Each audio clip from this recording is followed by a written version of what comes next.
हम तो आंख बंद करके बैठते हैं, नाटक करना पड़ता है कई बार दिखाने के लिए, चूंकि साधु वेश है।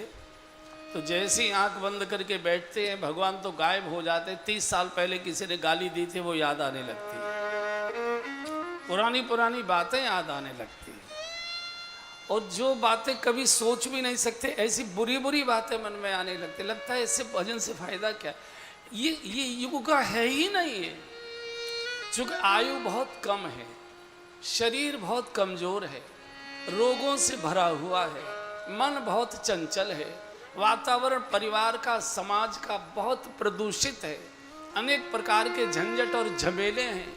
आज उस कोर्ट की तारीख है, आज उस कोर्ट की तारीख है, आज इनकम टैक्स की है कि आज इसकी है और आज इसकी है, इसी में आदमी जूझा हुआ।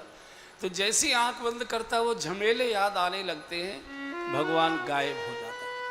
योग यज्ञ करना और कठिन हो गया, मंत्र नहीं आते, विधि विधान नहीं आता, संविधान नहीं मिलती, पेड़ काटे नहीं जाते, पेड़ दिखाई ही नहीं दे रहे, और जो पेड़ दिखाई दे रहे जो लगाए जा रहे हैं सरकारों की ओर से वो किसी काम के नहीं है, उनकी संविधाएं बन नहीं सकती, अच्छी सामग्री नहीं मिल रही।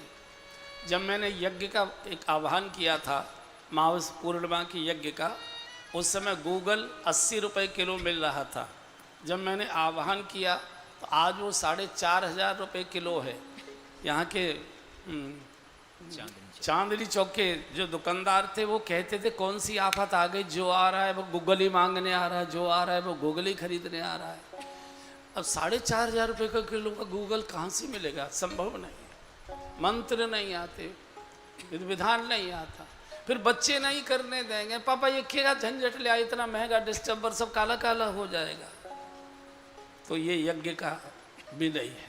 कोई साधु अपने आश्रम में कर ले वो एक अलग विषय है, गृहस्थी के लिए बहुत कठिन है। योग यज्ञ जप और कठिन है। जिसको नींद न आती हो वो माला लेकर जपने बैठ जाओ, ऐसी बढ़िया आएगी कि पूछो मत ही। सोने चले जाओ भाग जाएगी, और माला जपने लग जाओ तो खर्राटे आना शुरू हो जाते। योग यज्ञ जप तप कहते शुभ के लिए कष्ट सहन करना जीवन में, ये किसी के बस की बात रहे। योग यज्ञ जप तप व्रत, ओहो, व्रत वाले दिन तो बेचारा भगवान भी रोता रहता है। चूंकि कढ़ैया से फुर्सत मिले तब तो भगवान के पास बैठे हैं। मुझे तो ऐसा लगता है चटोरा लोगों ने व्रत चलाया है, रोटी खाते खाते उब गए, मेरा तो व्रत है, लाओ मीठे पराठे, बनाओ मखाने की खीर, ये लाओ ये लाओ ये। व्रत जन्माष्टमी को रात को 12 बजे पकड़ना कितना मुश्किल हो जाता। कई लोग तो सो जाते हैं 8 बजे कि जब 12 बजे तो हमें जगा देना, चूंकि जगेंगे तो भूख लगेगी। इस युग के नहीं है ये। आप गलत मौसम के कपड़े पहनना है। जैसे हर मौसम का भोजन अलग प्रकार का होता है, जैसे हर मौसम के कपड़े अलग प्रकार के होते हैं, ऐसे हर मौसम का भजन भी अलग प्रकार का होता है। योग यज्ञ जप तप व्रत पूजा, किसको फुर्सत है पूजा सेवा करने की। जैसे हमने घर के और कामों के लिए नौकर चाकर रखे हैं, बर्तन के लिए मेहरी रखी है, गाड़ी चलाने के लिए ड्राइवर रखा हुआ है, फूल फुलवाड़ी की सेवा करने के लिए माली रखा हुआ है, ऐसे हमने ठाकुर जी की पूजा के लिए पुजारी जी रख लिए। और डांट तो देंगे, पुजारी जी ठीक से पूजा सेवा नहीं करते हो, पाठ की आवाज नहीं आती है, और तुम मोबाइल ही चाटते रहोगे। तुमको तो नमस्कार करने की भी फुर्सत नहीं, ठाकुर जी के पास जाकर भगवान कैसे हैं आप, आपका मन लगता है कि नहीं लगता है।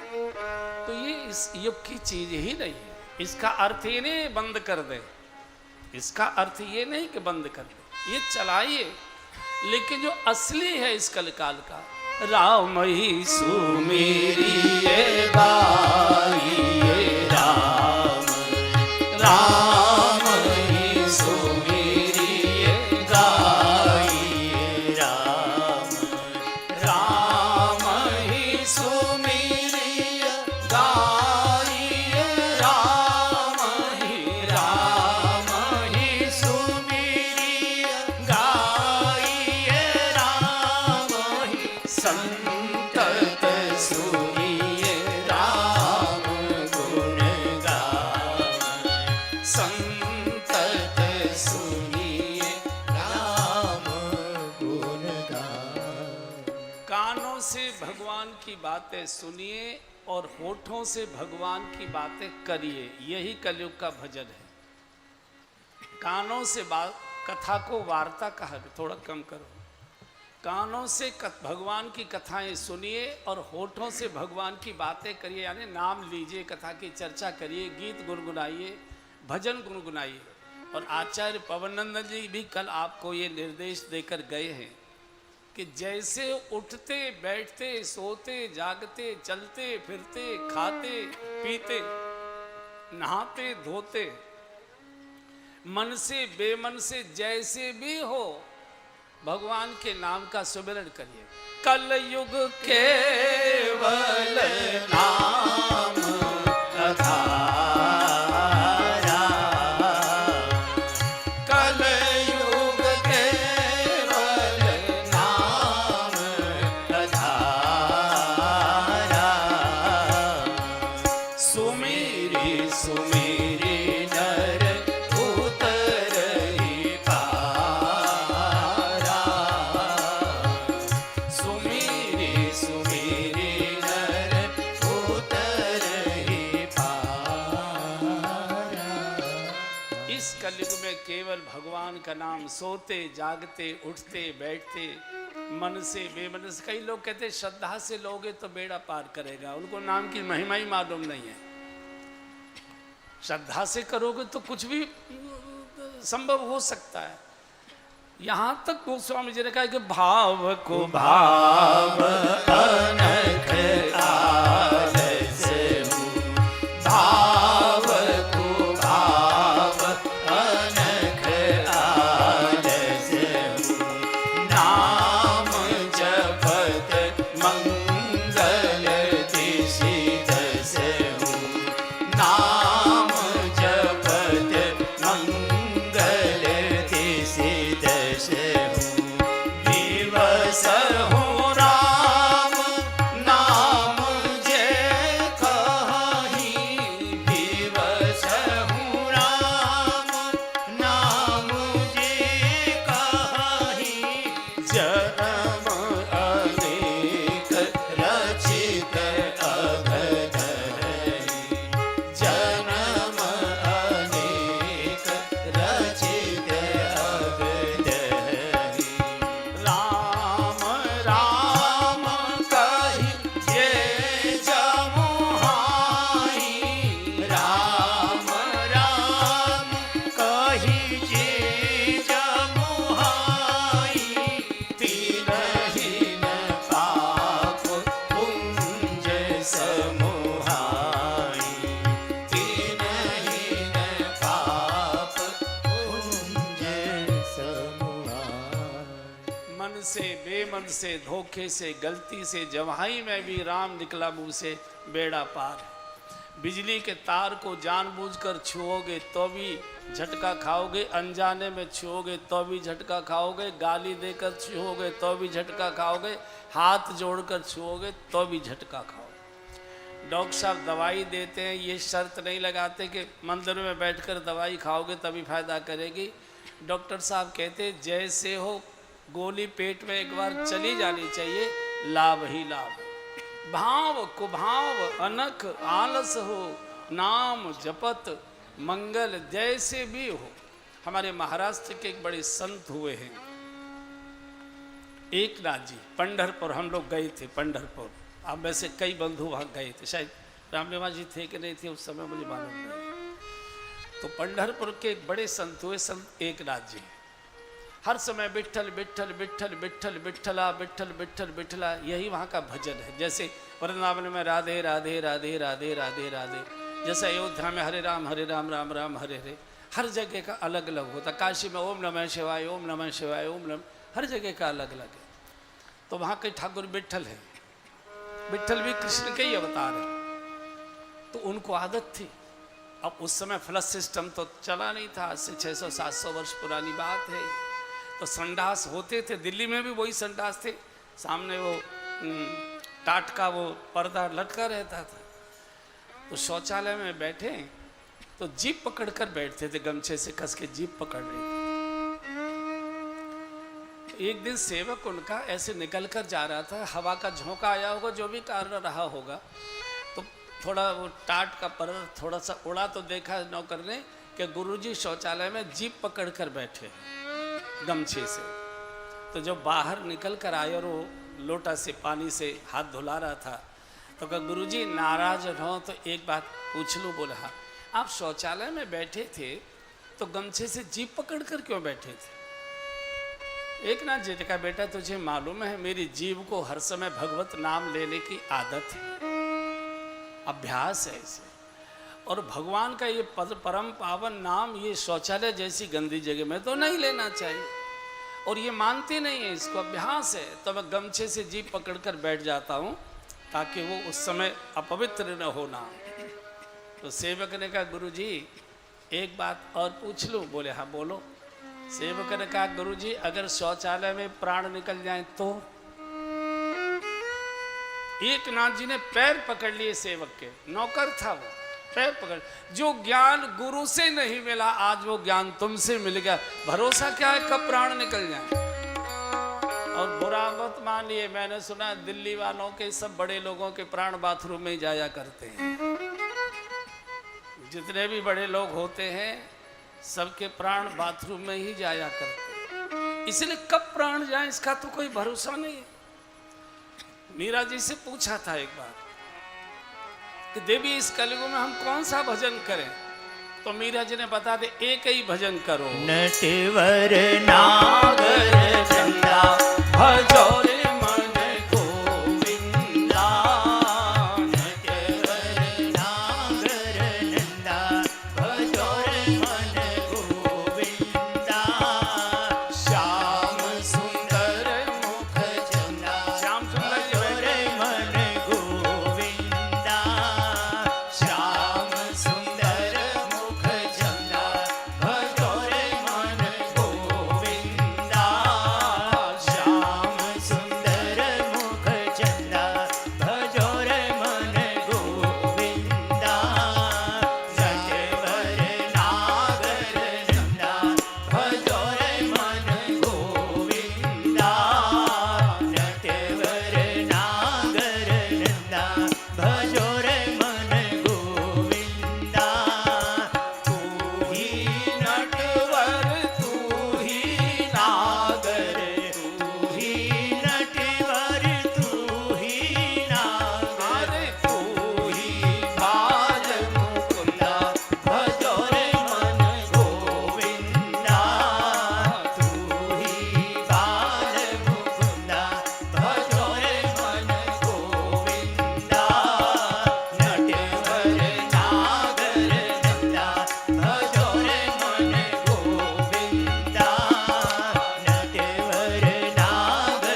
जय जय श्री राधे।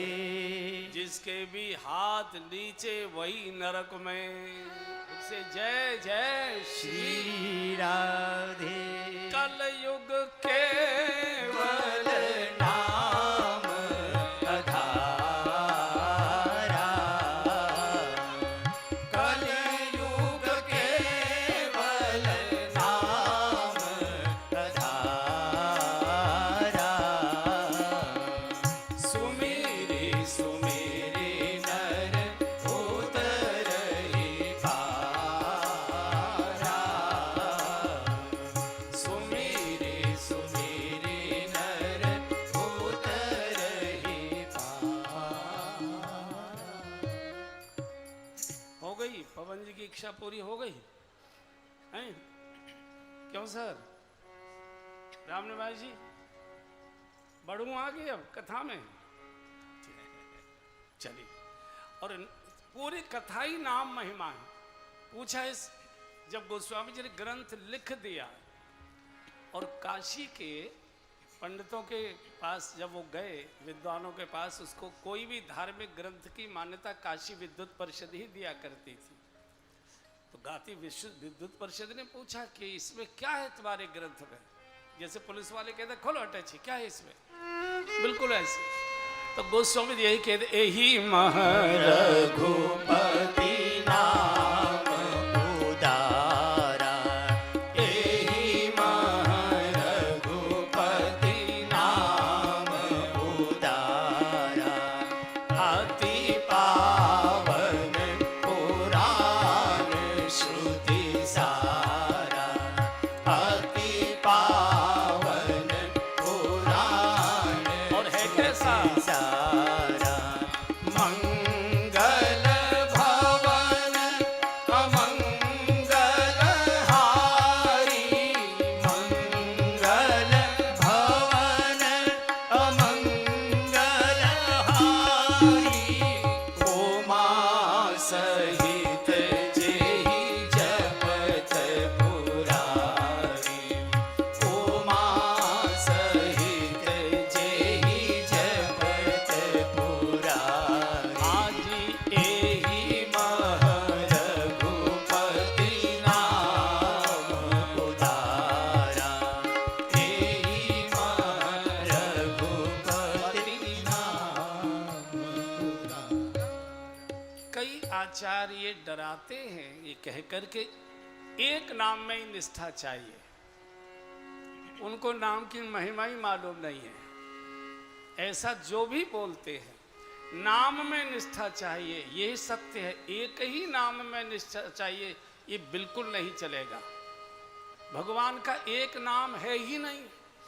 भगवान के सहस्र नाम है। गोपाल सहस्र नाम, विष्णु सहस्र नाम, शिव सहस्र नाम, राम सहस्र नाम। भगवान के 1000 नाम हैं।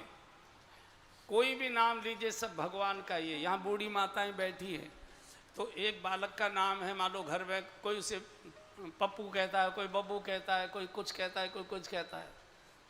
तो स्कूल में उसका कुछ और नाम होता है। मित्र लोग कोई और नाम लेते हैं, पिताजी किसी और नाम से पुकारते हैं, अम्मा किसी और नाम से पुकारती है, दादी किसी और नाम से पुकारती है, दोस्त किसी और नाम से पुकारते। व्यक्ति एक ही होता है, सभी नाम भगवान के हैं। और इस कलयुग में तो बड़ा मुश्किल है। आपने मान लीजिए हरे राम राम राम हरे हरे, हरे राम राम राम हरे जप करना शुरू कर दिया। पड़ोस के मंदिर से माइक बजा रहा, राधे राधे रटो चले आएंगे बिहारी, राधे राधे राधे, तो आपका राधे राधे चल जाएगा। आप मान लो राधे राधे कर रहे हो, वो दूर से आवाज आ रही है माइक से मंदिर की, ओम नमः शिवाय ओम नमः शिवाय ओम नमः, तो आप ओम नमः शिवाय। वही सब पूरी नदियां मार्ग अलग अलग हो सकते हैं, जाति एक ही समुद्र में है, सागर में ही जाती है। इसलिए इस भय को निकाल दीजिए। एक ही नाम नहीं, एक ही नाम, नाम में निष्ठा चाहिए। और समस्त नाम भगवान के ही है और कोई दूसरा नाम ही नहीं है। जो भी नाम है वो सब भगवान के हैं और इस कलिकाल में उठते बैठते सोते जागते चलते फिरते खाते पीते नहाए बिना नहाए मन से बेमन से, यहाँ तक कह दिया बेबसों राम नाम जे कहीं जन्म अनेक रचित अग दही। भगवान का नाम, और ये पूरी कथा जो राम कथा है, श्रीमद् भागवत कथा है, ये नाम वंदना ही है, ये नाम महिमा ही है।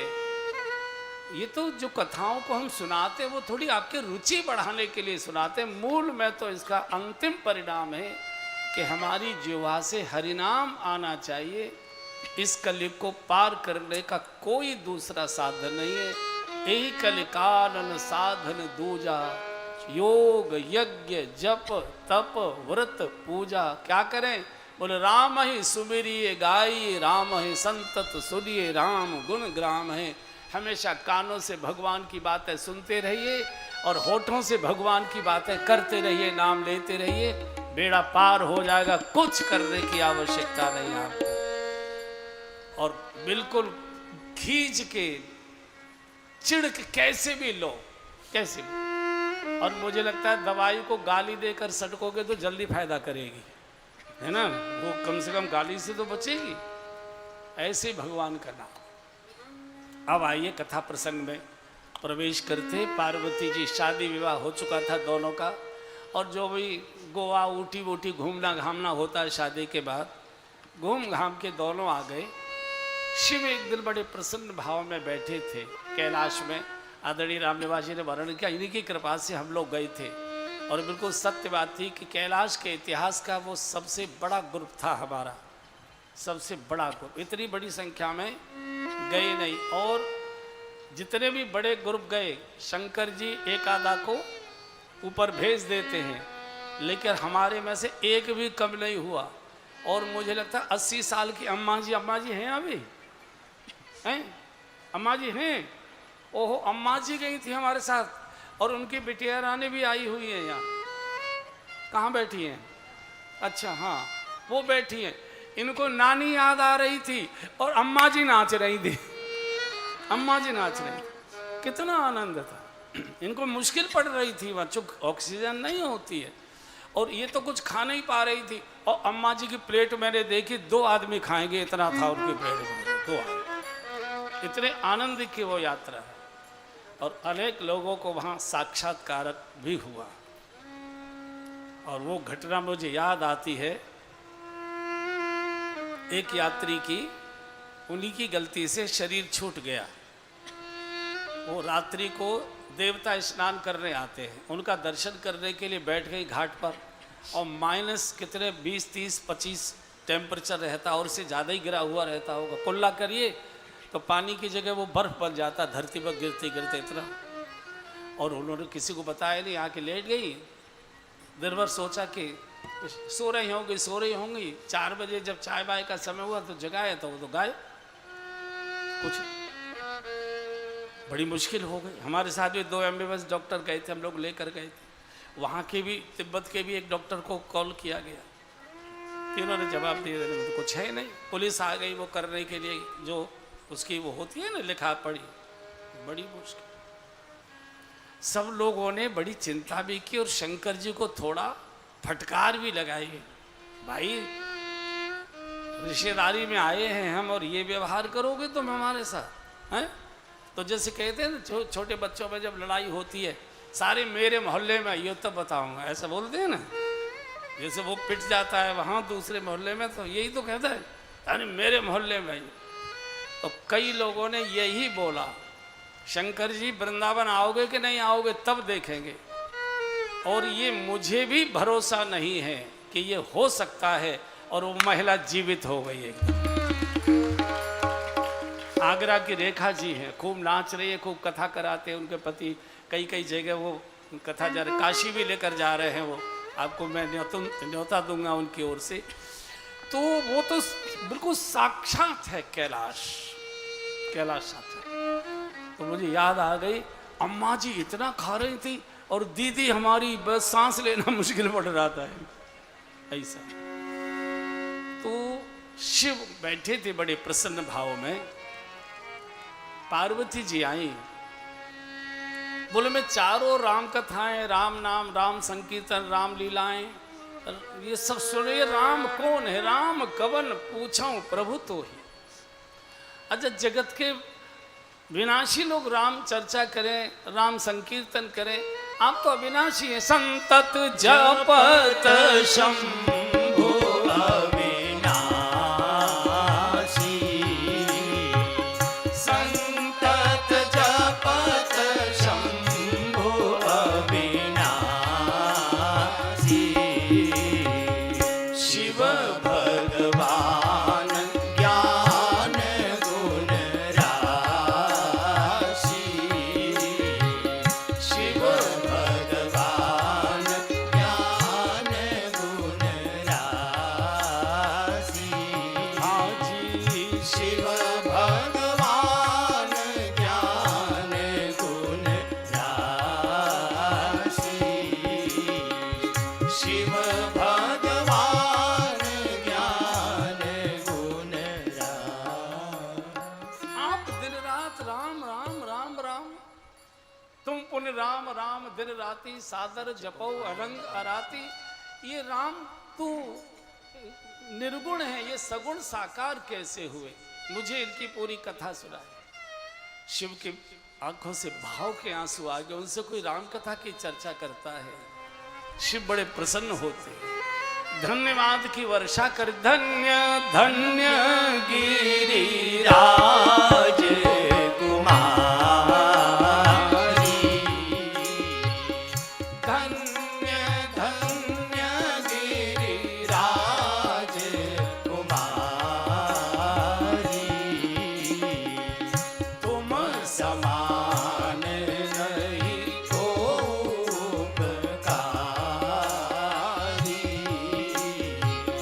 तुम समान नहीं को उपकारी, पूछे रघुपति कथा प्रसंगा, पूछे रघुपति कथा प्रसंगा, सकल लोक जग पावनी गंगा, सकल लोक जग पावनी गंगा। शंकर जी ने धन्यवाद की वर्षा कर दी। पार्वती जी आप धन्य हैं, आप धन्य कारण। पूछे वो रघुपत कथा प्रसंग, आपने भगवान की कथा जो समस्त लोकों को पावन करती है। सकल लोक जग पावन गंगा, भगीरथ की गंगा तो केवल कुछ प्रदेशों को पवित्र करती है, थोड़ा सा उत्तराखंड को पवित्र करती है, थोड़ा सा उत्तर प्रदेश को पवित्र करती है, थोड़ा सा बिहार को पवित्र करती है, थोड़ा सा बंगाल को पवित्र कर और महासागर में समाहित हो जाती है। लेकिन तुमने राम कथा की अलौकिक गंगा प्रकट कराकर जगत को अनंत काल तक पावन होने का, पवित्र होने का साधन सुलभ करा दिया। पार्वती जी आप धन्य हैं। आप शंकर जी से कोई भगवान की कथा की चर्चा करता, शिव बहुत गदगद हो जाते हैं। शंकर जी से कूड़ा कचरा मांगते हैं, शंकर जी देते तो हैं, चूंकि अब डरदा नहीं है, लेकिन रोने लगते हैं। बोले यार इस कूड़े कचरे को देने के लिए 33 करोड़ देवताएं हैं, उनके पास चले जाया करो, मेरे पास तो मैं तो नंग धड़ंग। एक बार हमने शंकर जी से पूछ लिया कि सारे देवता इतने बढ़िया बढ़िया हीरे जवाहरात के मुकुट उकुट माला ये सब पहनते, बढ़िया रेशमी कपड़े अपड़े, आप बिल्कुल नंग धड़ंग बैठे रहते, क्या बात है? उन्होंने कहा कि दुनिया भिखारियों की है और भिखारी का स्वभाव होता है जिसके पास जो दिखाई देता है उससे वही मांगता है। जिस गाड़ी वाले से आदमी गाड़ी मांगता है, पैसे वाले से पैसा मांगता है, होटल वाले से रोटी मांगता है। ये तो भिखारियों की दुनिया है। तो मेरे पास आएगा और जब मुझे नंग धड़ंग देखेगा तो उसे दया आ जाएगी, तो बेचारा खुद ही नंगा बैठा है, इस पर है क्या। और फिर मैंने सांप इसलिए लटकाए हुए कि सांप काल का प्रतीक है और काल को देख के तो राम ही याद आते हैं, तो मुझसे वो राम की ही चर्चा करे, इसलिए मैंने ये वेश बनाया है। शिव एक ही बात चाहते हैं कि जनता राम कथा सुने, कानों से होठों से राम का नाम ले, इसी से बेड़ा पार होगा। राम ही सुमिरिए गाइए राम है, संतत सुनिए राम गुण ग्राम है। शिव पार्वती जी को बोले हैं तो कहा देवी दोनों में कोई अंतर नहीं, सगुण ही अगुण ही नहीं कछु भेदा, सगुण ही अगुण ही नहीं कछु भेदा। गावहि मुनि पुराण बुध वेदा, गावहि मुनि पुराण बुध वेदा। अगुण अरूप अलख अज जोई, अगुण अरूप अलख अज जोई। भगत प्रेम वश सगुण सोई, भगत प्रेम वश सगुण सोई। पार्वती जी सगुण निर्गुण के चक्कर में तुम मत पड़ो। न भगवान सगुण है न भगवान निर्गुण है, और वही सगुण है वही निर्गुण है, कोई भेद नहीं। सगुण ही अगुण ही नहीं कछ भेदा। देखिए भगवान वैसे तो परम स्वतंत्र सिर पर कोई है, लेकिन दो बातों में भगवान परतंत्र है। एक तो भगवान अपना रूप नहीं बना सकता, और दूसरे भगवान अपना नाम नहीं रख सकता। जैसी मूर्ति जयपुर से बनी हुई ले आता है, भगवान उसी रूप को स्वीकार कर लेते हैं। प्रभु कभी नहीं कहते यार ब्यूटी पार्लर पर ले चल, थोड़ी नाक तिरछी दिखाई दे रही है, थोड़ी से ठीक ठाक करा दो। जैसी मूर्ति आ गई प्रभु उसी रूप को स्वीकार कर लेते हैं, और जो नाम हमने अपने भगवान का रख लिया उसी नाम को सुनकर वो प्रकट हो जाते हैं। आप वृंदावन जाते हो, ब्रज में जाते हो, बिहारी जी का दर्शन करने जाते हो, बिहारी जी तो एक ही है, बिहारी जी तो एक है ना, लेकिन वृंदावन में 5,500 बिहारी जी के नाम से मंदिर है। बांके बिहारी, चैन बिहारी, छैल बिहारी, रसिक बिहारी, गोविंद बिहारी, गोपाल बिहारी, पुलिन बिहारी, कुंज बिहारी, निकुंज बिहारी, कितने बिहारी हैं। अब आपका इसमें असली कौन है नकली कौन है? सबके असली है, सभी असली है। बंधुओं और बहनों, जैसे पति प्राइवेट होता है, पति सार्वजनिक नहीं होता, जैसे पति प्राइवेट होता है ऐसे प्राणपति भी प्राइवेट होता है। सबका भगवान प्राइवेट है। आप खुद अनुभव करिए, आपके अपने घर के गोपाल जी के प्रति आपके मन में पूजा का भाव रहता है। जब आप पड़ोसी के घर जाते हैं, किसी के गोपाल जी को आप नमस्ते नहीं करते, किसी के पूजा घर में दर्शन करने नहीं जाते कि चलो ठाकुर जी का दर्शन कर, चूंकि सबको अपने ही भगवान, चूंकि भगवान प्राइवेट होता है, भगवान सार्वजनिक नहीं होता। अवतार वो सार्वजनिक लेकर आता है, लेकिन पूजा में भगवान प्राइवेट हो तो सबके अलग अलग ही होते हैं। जो आपको अपने गोपाल जी में भाव आएगा वो पड़ोसी के देखकर नहीं आएगा, उनको नहीं आएगा। अरे सीधी बात है, अपने बच्चों को खिलाने का आनंद अलग है, और पड़ोसी के बच्चों को ऐसे झूठे को कर दो, ले ऐसे कर दोगे, लेकिन छाती से नहीं लगाओगे, चुम्बन नहीं लोगे किसी और के बच्चे का। अपने की तो अपने रुमाल से नाक पहुंच के अपनी जेब में रख लोगे रुमाल। तो इस पर बहस करने की आवश्यकता है। बहुत बड़े बड़े शास्त्रार्थ महारथी, और मेरा तो ये कहना है जिनका भजन में मन नहीं लगता वही शास्त्रार्थ करते हैं। जिसका भजन में मन लगा है उसको ये ध्यान ही नहीं आएगा कि सगुण साकार कैसे हुआ, पत्थर की बनाई हुई मूर्ति, मिस्त्री की बनाई हुई मूर्ति भगवान कैसे हो सकता है, जो अपनी मक्खी नहीं उड़ा सकता। देखो शंकर जी पर दूध कुत्ता चाट रहा है, ये त्रिशूल ले उसको तो मार नहीं सकते, हमारे संकट क्या काटेंगे।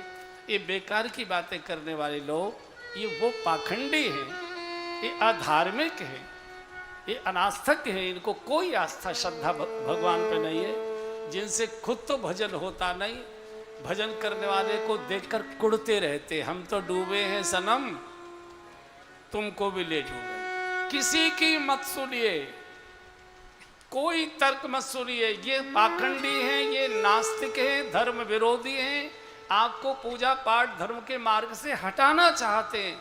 चाहे बड़े से बड़ा रिश्तेदार क्यों न हो, झूठ बोलकर उठकर चले जाइए, अरे आते बड़ी बातें कर रही थी, मुझे जरा डॉक्टर के यहाँ जाना है। झूठ बोलकर भी अगर सत्य की रक्षा होती हो तो सत्य की रक्षा होनी चाहिए, धर्म की रक्षा होनी चाहिए, भजन की सुरक्षा होनी चाहिए। किसी की मत सुनिए, जो कर रहे हो। ये चिट्ठी चुकाने से क्या फायदा है, ये गंगा जी में नहाने से क्या फायदा है, मछली क्यों नहीं तर गई, तुम कैसे, ये बेकार की बात है। ये वो लोग हैं जिनके घर में 2 कौड़ी की इज्जत नहीं है, घर का कोई सदस्य इनसे बात करने को तैयार नहीं है, भजन इनसे होता नहीं है, समय कैसे काटे, तो हमसे आपसे माथापच्ची करने आ जाते। देखते ही गली बदल दो, देखते ही गली बदल दो। इतना घी नहीं मिल रहा है आजकल खाने को, इससे मगज कौन मारेगा। घर में कोई बात नहीं करता हो तो आपसे उलझने आए। कुछ मत करिए, कुछ मत समझाइए। और इन बड़े बड़े शास्त्रार्थ महारथियों की समझ में जो नहीं आ रहा है, हमारे घर की 6-6, 7-7 साल की छोटी छोटी बेटियां, बच्चियां इस तत्व ज्ञान को जानती हैं कि भगवान तो वास्तव में एक ही है, नाम और रूप तो भक्तों के द्वारा बनाए हुए हैं। और वो गीत भी गाती है, एक बार गा लो। कभी राम बन के